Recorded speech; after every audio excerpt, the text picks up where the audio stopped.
Hey, Edgar's from Funneltopia here. A couple of updates related to the email builder.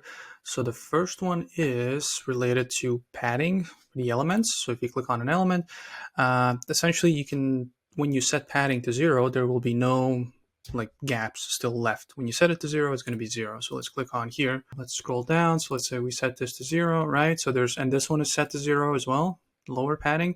So there's no unattractive gaps, right? What you intend it to be, it's going to happen. There's no slot in between.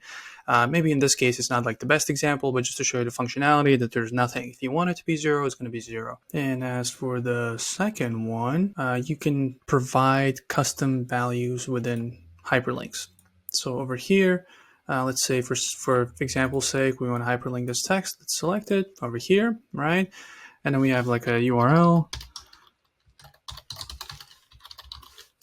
And then we can add in like extra custom values over here. We can pick them from here, or add in like the name custom values or whatever, create like magic links. So you have basically more flexibility. You can add in the actual customized values that it autofills them here. So that's now an option here. So those are kind of the two things, especially the padding thing. I think it's a really good thing. It gives you actually the result that you were going for, and there's no limitations in that sense. So definitely, yeah, that was within the traffic email under campaigns. I did this one obviously under templates as well. You can build your email templates. So go check those out.